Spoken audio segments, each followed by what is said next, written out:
Salut les crypto-fans, j'espère que vous allez bien. Aujourd'hui, c'est une vidéo très particulière que je vous propose. En effet, on ne va pas voir comment miner une crypto-monnaie, mais plutôt pourquoi moi, j'ai décidé de ne pas en miner une. Et la crypto dont il est question aujourd'hui n'est autre que Chia, dont je vous ai récemment parlé sur cette chaîne. Je vais donc vous partager mon avis, mon ressenti et mon opinion sur le sujet, et pour cela, je vous donne rendez-vous juste après le générique. A tout de suite les amis.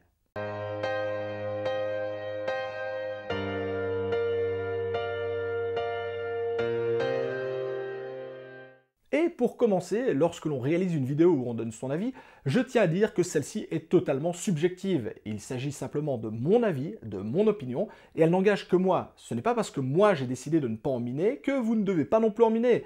Je fais peut-être fausse route et je passe peut-être à côté d'un projet révolutionnaire, mais ça c'est mon problème. Ici, j'avais simplement envie de partager avec vous mon avis, mon opinion, mes ressentis, etc. etc. Et à la base, je voulais réaliser cette vidéo comme dans un format live.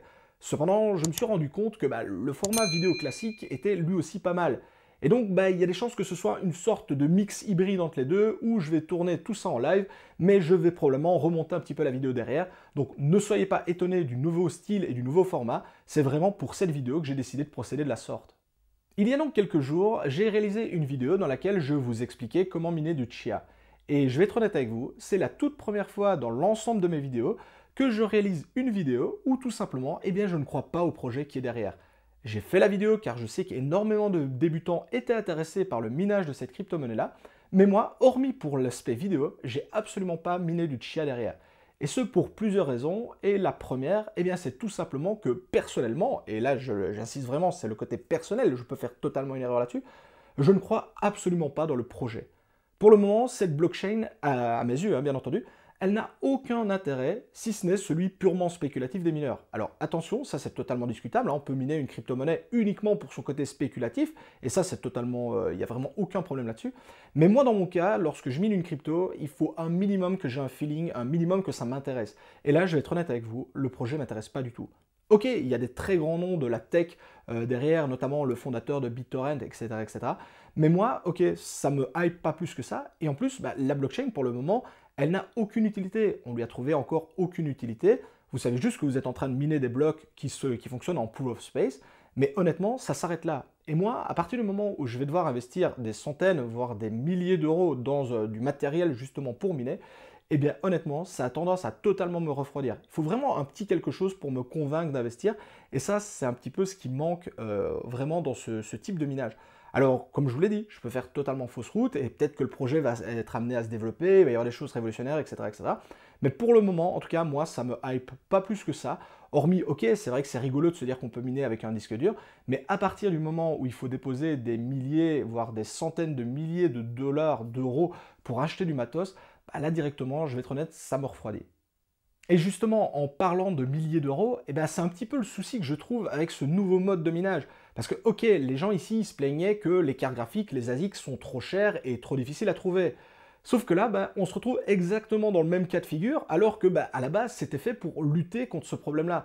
Donc en fait, actuellement, si vous voulez réellement miner du Chia et que ce soit intéressant, vous allez devoir investir des milliers d'euros, si pas des centaines de milliers, dans du matériel qui se fait de plus en plus rare, qui est pratiquement totalement centralisé en Chine, etc. etc. Et donc en fait, même avec, je sais pas moi, une centaine de téras de stockage, vous n'allez pas pouvoir en miner du Chia, ou alors vos chances vont être vraiment infimes. Donc ça veut dire que comme pour le minage traditionnel, ce que l'on avait évité justement de faire avec les cartes graphiques, les ASIC, etc., on se retrouve exactement dans le même cas de figure où il va falloir placer des milliers et des milliers d'euros pour espérer avoir des centaines et des centaines, voire des milliers de téraoctets de stockage. Et donc pour moi, on est exactement dans le même cas de figure. Et à partir du moment où je dois placer des milliers d'euros, honnêtement, moi, à mon niveau, je préfère investir cet argent dans des cartes graphiques ou autre, du matériel de minage traditionnel, plutôt que dans quelque chose qui, ok, pour le moment a énormément de hype, ça va peut-être perdurer, et accessoirement, je l'espère pour toutes les personnes qui se sont lancées, mais moi, dans mon cas, à partir du moment où je dois mettre des sommes pareilles, je préfère rester sur quelque chose que je connais, c'est-à-dire du bon vieux minage GPU, à la limite même du minage ASIC, plutôt que de tenter une expérience vraiment dans le minage avec des disques durs, qui est pour le moment pas folichon, parce que ok, il y a le Chia, il y a également d'autres coins qui reposent plus ou moins sur le même principe, mais honnêtement, ces coins-là, on n'en parle pas plus que ça, et c'est un petit peu le souci que j'ai avec ça, À partir du moment où je dois investir 5 ou 10 000 euros, bah, j'ai envie que le projet soit un peu comme Ethereum, quoi, ou Bitcoin, hein, pour ceux qui minent à l'ASIC. Je veux dire, j'investis pas les mêmes sommes d'argent pour un projet crypto qui est classé top 100, on va dire, qu'un projet crypto qui est classé top 2000, quoi. Et bien là, c'est un petit peu le problème que j'ai avec ça, et c'est notamment pour cela que moi, à mon niveau, je suis vraiment pas chaud pour investir de telles sommes, sachant que bah, à la base, le but de ce projet, c'était justement de permettre, entre guillemets, à tout un chacun de miner avec son petit disque dur dans son coin. Et pour continuer dans l'aspect investissement, eh ben moi ce qui me dérange un peu aussi, c'est que pour le moment, et c'est un peu normal hein, parce que le projet vient d'être lancé, mais il n'y a pas en cours de pool de mining. Et je précise bien, au moment où je tourne cette vidéo, on a simplement quelques brides de pools qui se lanceraient, mais alors c'est des trucs très spéciaux parce que vous allez devoir rentrer les clés privées de ces pools de mining là, donc ça veut dire qu'en fait vous allez miner pour eux, mais ils ne sont pas sûrs qu'ils vont vous payer, etc., etc. Donc là pour le moment, entre guillemets, c'est extrêmement risqué, il n'y a pas encore de pool officiel au moment où je tourne la vidéo, hein, j'insiste bien là-dessus. Et donc, bah, le problème, c'est que vous allez peut-être miner totalement dans le vide. En fait, à partir du moment où vous n'avez pas investi des milliers et des milliers d'euros, vos chances de gagner des chias sont pratiquement nulles. Donc, idéalement, dans ce genre de cas-là, bah, il faudrait rejoindre un pool de minage, hein, un petit peu comme on peut le faire, par exemple, sur Bitcoin, Ether ou autre, où au final, même si vous avez une seule carte graphique, bah, vous pouvez quand même miner un petit peu d'Ether très facilement, je veux dire, en rejoignant un pool. Si vous n'avez pas de pool de mining sur le Chia, eh ben, tout simplement, vous allez devoir lutter contre l'ensemble du réseau, contre l'ensemble des autres mineurs. Alors ok, même si vous investissez demain 10 000 euros dans du matériel de minage pour essayer de miner du Chia, vous aurez probablement plus de chances que quelqu'un qui investir 500 ou 1000 euros. Cependant, ben, on voit qu'il y a des fermes de minage qui se sont installées en Chine, justement avec des milliers et des milliers d'euros d'investissement. Et donc, ben, c'est vrai que si vous investissez même 10 000 euros dans ce matos-là, mais qu'en face, les mecs, ils ont investi 500 000, ben, vous avez quasiment aucune chance de choper du Chia. Et c'est un peu ça le problème, c'est qu'en l'absence de pool de mining, ben, vous allez miner contre le reste du réseau, et que tant que vous n'allez pas trouver une solution, une valeur à ça, et bien vous n'allez absolument rien gagner, rien miner. Et donc vous pourriez miner pendant des semaines, des mois, voire même, je ne vous l'espère pas, des années, sans absolument rien gagner. Et là, on remarque qu'il y a vraiment un très gros problème. Et le problème indirectement qui est lié à cette absence justement de pool de minage pour moi, c'est qu'à partir du moment où on va avoir de vrais mining pools qui vont apparaître dans l'écosystème, vous allez devoir les rejoindre et je ne suis pas sûr qu'à ce moment-là, tout ce que vous avez opéré avant soit encore valable. Donc ça voudrait dire que pour le moment, en tout cas si vous n'avez pas énormément de puissance de minage, vous avez probablement peut-être miné des mois et des mois dans le vide. À partir du moment où un mining pool va apparaître, vous pourrez vous connecter à celui-ci, mais en fait vous allez peut-être, je dis bien peut-être, hein, j'en sais rien, repartir de zéro. Ça veut dire que tout ce que vous aurez miné pendant des mois, bah, on tape ça à la poubelle, on recommence à zéro. Et là seulement, vous allez pouvoir rejoindre le pool de mining et seulement espérer commencer à gagner des chias. Et honnêtement, bah, si c'est un peu ça la façon que ça fonctionne, hein, je ne suis pas certain que ce sera de cette façon-là, mais si c'est le cas, bah, honnêtement, si je devais me lancer dans le minage de chia, bah, j'attendrais tout simplement le moment de la sortie des mining pools. Honnêtement, voilà, ça c'est ma façon de voir les choses, ma façon de faire. Maintenant, je peux me faire fausse route, hein. Peut-être qu'il y a des personnes qui avec 10 000 euros vont vous dire qu'il n'y a aucun problème pour en miner, mais à mon niveau, voilà, je reste convaincu que par rapport à des fermes de minage qui sont pour le moment seules, justement avec l'absence de mining pool, c'est eux qui vont rafler 99% des récompenses, et la pauvre petite personne qui a peut-être même ses 100 Tera de stockage, bah, elle va peut-être de temps en temps tomber sur un bloc. Maintenant, si vous faites tomber un bloc tous les 6 mois, ça reste quand même pas super intéressant. En tout cas, à mon niveau, à mon avis. Maintenant, je peux totalement me tromper. Encore une fois, hein, je vous dis bien ici, je vous partage mon avis. C'est pas du tout une chose exacte, la science infuse. C'est simplement ma vision des choses, en tout cas à l'heure où je tourne cette vidéo. Si dans 6 mois, les choses ont totalement changé, il sera toujours temps d'en rediscuter. Mais là, pour le moment, en tout cas, c'est pas le cas. Et un autre point qui me dérange vraiment, moi, à mon niveau, c'est le fait que le prix du Chia soit énormément manipulé. En tout cas, si vous avez dû le voir, au moment en tout cas où je tourne cette vidéo, le prix du Chia est aux alentours des 1000 $. Et en fait, bah oui, quand on voit 1000 $, on se dit waouh, punaise, j'en obtiens un, j'empoche 1000 $, c'est totalement dingue. Sauf que bah, malheureusement pour vous, vos chances de faire tomber un Chia, eh ben, elles sont proches de zéro. En tout cas, si vous n'avez pas vraiment du très très gros matos. Ça veut dire que en fait, vous avez autant de chances de gagner au loto ou à l'euro million que de faire tomber du Chia. Et en fait, c'est un petit peu le problème parce que le Chia, au moment où je vous en parle, il est listé que sur quelques plateformes. Il y a énormément de bots de trading, mais ça, honnêtement, c'est pas un problème parce que c'est super connu, je veux dire, dans le monde de la crypto, que c'est rempli de bots de trading qui vont justement tenter de manipuler le marché. Mais en fait, c'est un petit peu le problème que l'on a actuellement sur ces exchanges-là.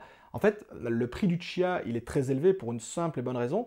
C'est qu'en fait, comme il a été énormément préminé, donc ça veut dire qu'il y a très peu de personnes qui en possèdent, si ce n'est justement ces grosses fermes de minage, eh bien en fait, ils vont tout simplement, de manière artificielle, pouvoir créer un prix qui leur convient. Ça veut dire qu'ici, indirectement, bah, ils ont décidé que le prix valait 1000 $, et donc de manière artificielle, comme ils sont les seuls à en détenir, bah, c'est les seuls à pouvoir en vendre. Ça veut dire que bah, s'il n'y a pas grand monde en face à acheter, en fait, il suffirait que la personne de la ferme de minage se dise, tiens, je vais m'en vendre un à moi-même et je fixe le prix de 1000 et on est, paf, à 1000 $.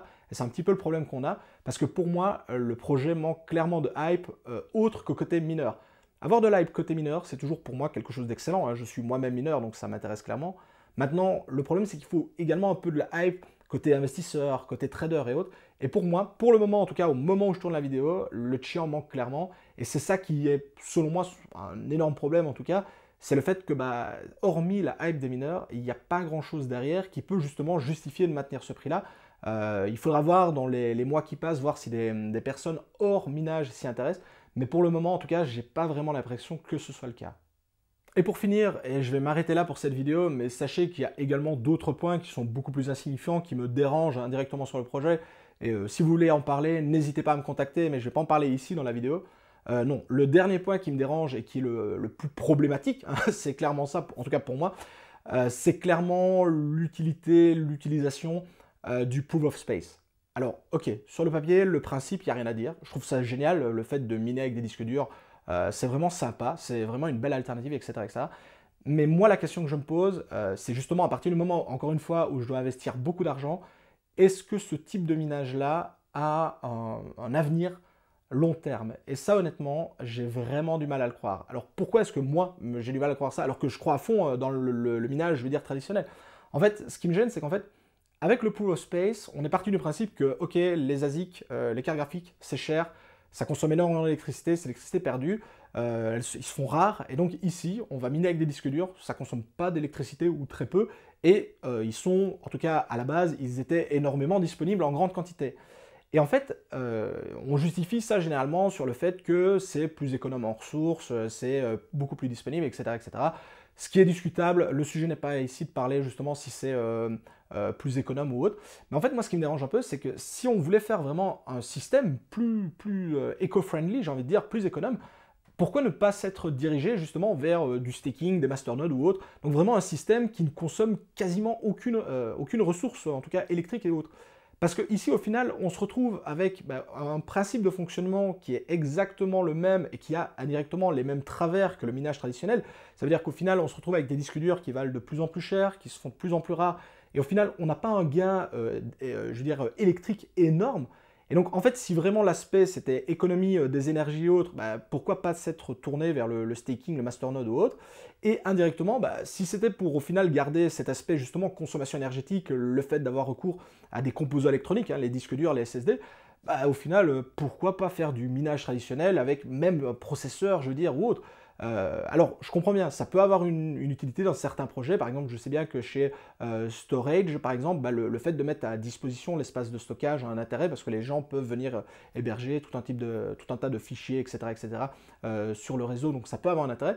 Mais pour le moment, le chia, je veux dire, hormis être miné, il n'y a personne qui l'utilise. Donc, en fait, on met des centaines, voire des milliers de téraoctets d'espace de stockage à disposition du réseau sans savoir pourquoi. En tout cas, au moment où je tourne la vidéo. Alors peut-être qu'on va trouver une utilité et ça pourrait être intéressant. Mais alors, à ce moment-là, ok, quid de ce qui va être stocké sur votre machine? Alors ici, je sais que je me fais un petit peu l'oiseau de mauvais augure, hein, c'est pas du tout ce que j'ai envie de faire, mais imaginons que quelqu'un poste du contenu illégal sur votre machine, justement parce que vous avez mis à disposition des centaines de téraoctets de stockage, d'espace de stockage. Qu'est-ce qui se passe dans le cas où une personne mettrait du contenu totalement interdit? Quelque chose, par exemple, qu'on peut trouver sur le dark web, j'en sais rien, là je pars dans cette extrapolation-là. Qu'est-ce qui se passerait si on vous mettait la main dessus et on vous dit, ah, tenez, monsieur... Madame Michou, on a remarqué que sur votre disque dur, il y a tous ces fichiers-là qui sont totalement illégaux. Imaginez ce que vous voulez imaginer, soit. La question n'est pas là. Comment est-ce qu'on justifie ça? Alors, est-ce que ça va être crypté? Est-ce que c'est pas crypté? Etc., etc. Honnêtement, j'ai pas poussé le raisonnement assez loin que pour savoir ce qui en était. Mais voilà, moi en tout cas, c'est un petit peu... honnêtement, le proof of space, j'y crois pas, malheureusement. N'en déplaise aux personnes, justement, qui font, par exemple, du minage via storage, via SIA ou autre. Voilà, moi ça n'a jamais été ma tasse de thé, maintenant je peux comprendre que ça intéresse des personnes, moi j'y crois pas, c'est vraiment pas le genre de minage qui m'intéresse. Je veux dire, si j'ai vraiment envie de faire du minage, je fais du minage disque dur, enfin, pardon, carte graphique ou ASIC, et même à la limite au processeur, et si j'ai vraiment envie de me donner le côté éco-friendly ou autre, je pars sur du, pardon, je pars sur du staking, du masternode ou autre, mais je fais pas encore un truc hybride, parce que ce que je veux dire, c'est que demain, on pourrait vous dire que, alors c'est complètement con, hein, mais demain, on pourrait dire qu'on fait du minage avec sa souris, avec son clavier, avec sa webcam ou autre, tout simplement. Donc je sais, alors je tourne ça à la dérision, hein, ne le prenez pas mal, en tout cas si vous croyez vraiment dans le projet, c'est pas ça le but. Ici c'est simplement développer une réflexion. Mais voilà, ça c'est un petit peu mon avis. Et sachez que vraiment, en tout cas moi, malheureusement, j'ai vraiment du mal avec cette idée, cette imagination de pool of space. Alors attention, hein, il n'y a que les abrutis qui ne changent pas d'avis. Peut-être que dans 6 mois, je me rendrai compte que c'est vraiment une technologie révolutionnaire, que c'est super intéressant, et je changerai totalement de discours. Mais pour le moment, en tout cas, il faudra clairement plus me le prouver que simplement en disant ça rapporte plein d'argent si vous obtenez les blocs, quoi. Je veux dire, si c'est pour ça, en tout cas, moi personnellement, ça m'intéresse pas plus que ça. Et je préfère alors, encore une fois, miser sur des valeurs sûres comme Bitcoin, Ether ou que sais-je, quoi. Et donc voici qui termine cette vidéo et qui vous explique pourquoi moi, j'ai décidé de ne pas miner du chia. Pour toutes les raisons que je viens d'invoquer ici, n'hésitez pas à me partager votre avis, vos retours, vos commentaires, etc. Peut-être même à essayer de me convaincre justement, par exemple, que le Proof of Space a réellement un intérêt et autres. Comme d'habitude, si la vidéo vous a plu, je compte sur vos pouces bleus. N'hésitez pas à partager, à liker cette vidéo, ça me ferait extrêmement plaisir. Comme d'habitude, n'hésitez pas non plus à vous abonner, hein, c'est la meilleure façon de me récompenser pour tout le travail que je fournis et c'est totalement gratuit, je vous le rappelle. Moi, je vous souhaite à tous un excellent minage. C'était Monsieur TK. Ciao les cryptofans.